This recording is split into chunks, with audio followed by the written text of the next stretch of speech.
I walked into my brother's engagement party, already feeling out of place. Crystal glasses clinked, music hummed. Perfume hung heavy in the air. Then I heard her. The bride leaned toward her friends and whispered just loud enough that the stinky country girl had arrived. Laughter followed. My chest tightened, but I didn't react. None of them knew I was standing in a hotel I owned or that this night wasn't ending in toasts. Before I get into what happened next, tap like and tell me where you're listening from and if you've ever been quietly underestimated, because what happened after that whisper changed everything forever. My name is Peyton Burns. I'm 32, and for most of my life, I've learned how to take up very little space. I speak softly. I listen more than I talk. I wear simple clothes that don't announce anything about me.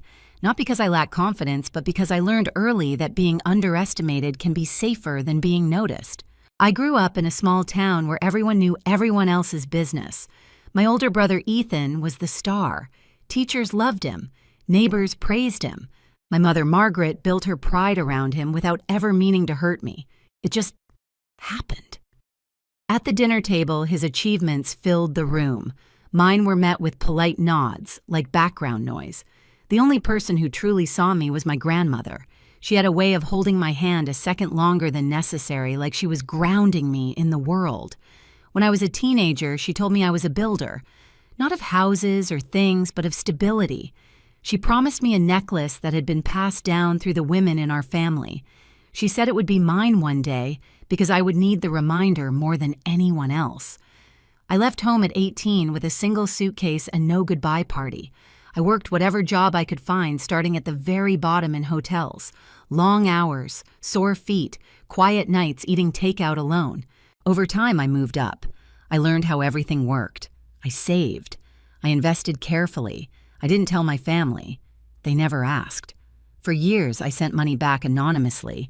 Payments, bills, repairs, medical costs. I didn't want credit. I just wanted them to be okay. So when the invitation to Ethan's engagement party arrived late and almost as an afterthought, I still went. Part of me hoped things had changed, that maybe this time I would walk into a room and feel like I belonged. Standing in that ballroom, though, watching my mother beam beside Ethan and his fiancée, I realized I was still the afterthought. I just hadn't admitted it yet. I tried to disappear into the edges of the room. That's a skill you develop when you grow up knowing you're tolerated, not celebrated. I stood near a tall table, fingers wrapped around a cold glass, watching the party move around me like I wasn't part of it. My mother floated from group to group, smiling too wide, telling the same stories about Ethan. Every sentence started with his name. When she finally noticed me, her smile tightened. Her eyes dropped to my jeans and boots, then back to my face. She leaned in and asked quietly but pointedly if I'd considered wearing something more appropriate. She said Ethan's fiancé came from a refined family, stressing the word like it was a correction. I told her I came straight from work. She sighed the same tired sigh she'd used my whole life and turned away before I finished the sentence. That's when I saw it. The necklace. It rested against Lena's collarbone, catching the light every time she laughed. The delicate chain, the small familiar pendant, my grandmother's necklace, the one she'd promised to me while squeezing my hand in a hospital room that smelled like antiseptic and fading hope. My stomach dropped so hard I felt dizzy. I watched Lena move through the crowd, graceful and polished, accepting compliments like they were owed to her. The necklace looked wrong on her, not because she didn't look good, but because it didn't belong there. I was still staring when she found me.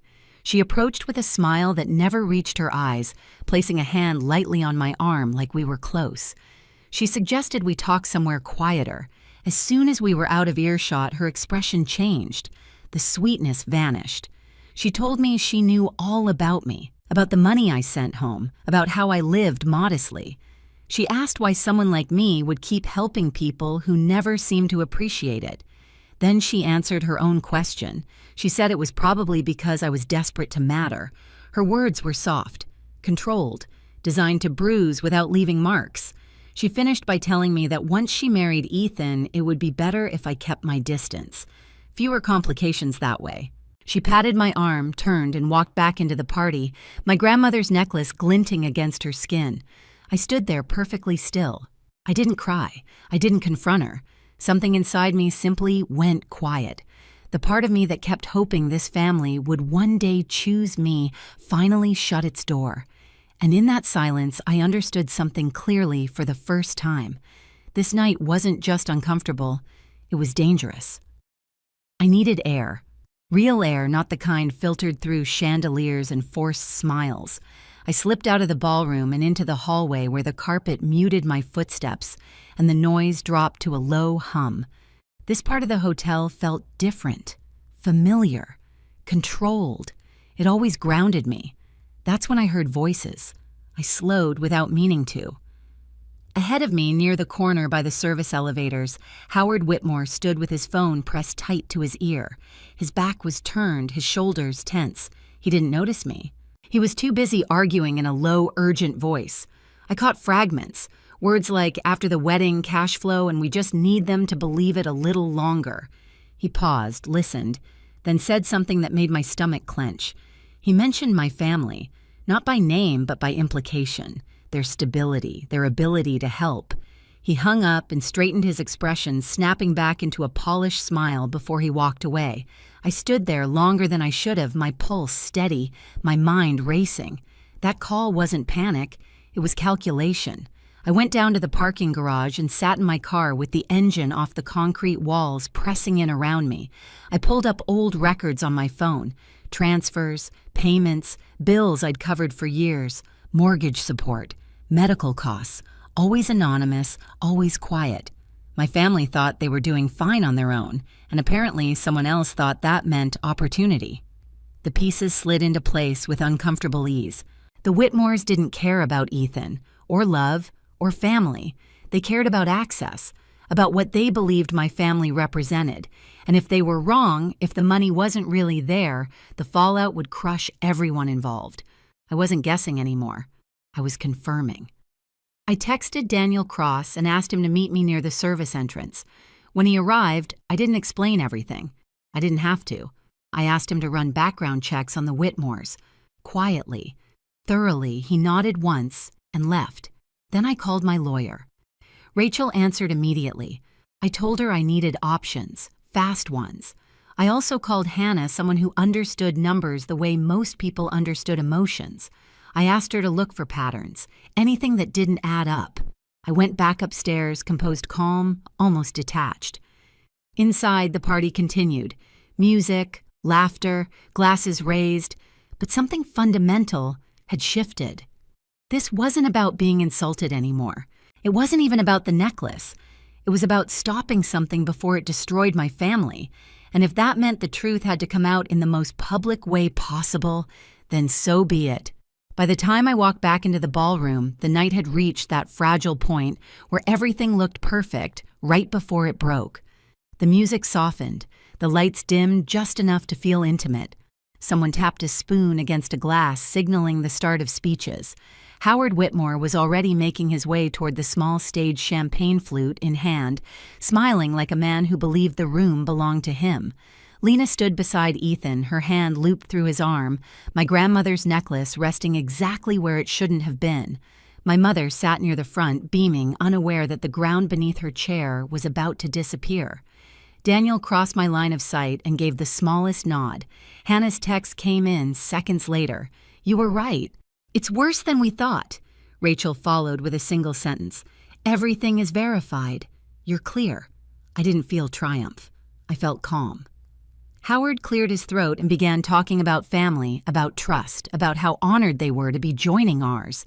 His voice carried confidence practiced over years of telling people what they wanted to hear. He raised his glass toward Ethan and Lena and spoke about legacy, about building something lasting together. That was my cue. I sent one word to Daniel. Now. The screens behind the stage flickered. A few guests laughed, assuming it was a glitch. Then the slideshow of engagement photos vanished, replaced by a stark white page filled with official-looking text. The room went quiet in stages like a wave rolling through a stadium. Howard's smile froze. The document on the screen showed a financial summary. Clean, simple, names highlighted, numbers rounded, payments flowing into places they shouldn't have. Another page followed. A different state. The same pattern, then a third, and a fourth. The room filled with murmurs as people leaned forward trying to make sense of what they were seeing. Howard stammered into the microphone, calling it a mistake, a technical issue. He motioned frantically toward the booth. No one moved. The next image appeared, a photo of Lena, younger, different hair, different name beneath it. She went still. The color drained from her face as quickly as if someone had pulled a plug. Elaine Whitmore reached for Howard's arm, whispering urgently, but there was nowhere left to hide. The documents kept changing. Reports, summaries, patterns anyone could follow if they were willing to look. Ethan turned to Lena, confusion written across his face. He searched hers for reassurance and found none. My mother looked between them, her smile gone, her hands clasped too tightly in her lap. I stepped forward, then the sound of my boots against marble cutting through the silence. Conversations died mid-sentence. Heads turned. I felt hundreds of eyes land on me, some recognizing me for the first time all night. Daniel's voice came through the speaker, steady and professional, introducing me not as a guest, but as the person responsible for the room they were standing in. I took the microphone gently from Howard's hand. He didn't resist. "I'm sorry to interrupt," I said, my voice even, "but I think everyone deserves to know what they're celebrating." Lena finally found her voice. She accused me of lying, of being jealous, of trying to ruin her happiness because I couldn't stand being on the outside. Her words came fast, sharp, desperate. I didn't argue. I didn't raise my voice. I simply gestured to the screens. "These records were reviewed by professionals," I said. "They show a pattern of taking money under false pretenses, moving it through accounts, and leaving others to deal with the consequences. The names may have changed. The structure didn't." Howard tried to step away. Security blocked him calmly, firmly. Elaine began to cry, insisting there had been a misunderstanding, that everything could be explained. "That's exactly what this is for," I said quietly. The doors at the back of the ballroom opened. A woman in a dark suit walked in, badge visible, her presence cutting through the room like a blade. She wasn't rushed. She didn't need to be. 2 others followed her. She introduced herself and stated clearly and without drama that there were ongoing investigations connected to the information displayed. She asked Howard and Elaine to come with her. Howard's confidence collapsed in real time. His shoulders sagged. His voice cracked. He tried to say my name like it was a plea. Lena turned to Ethan, her grip tightening on his arm. She begged him to believe her, to remember what they had, to not let his sister do this. Her voice broke raw and frightened. Ethan looked at her for a long moment. Then he stepped back. "I don't know who you are," he said quietly. "I don't think I ever did." Something in Lena snapped. She screamed, accusing me of destroying everything, of being exactly what she'd called me earlier. She lunged forward, but security intercepted her easily. As they guided her away, the necklace slipped from her neck and hit the floor with a sound far louder than it should have made. The room felt hollow after they were gone. I picked up the microphone one last time. "The food is paid for," I said. "The bar will stay open. You're welcome to stay or leave as you choose." Nervous laughter rippled through the crowd. The DJ hesitated, then started the music again, softer than before.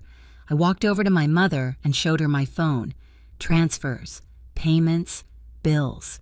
Years of support she'd assumed came from someone else.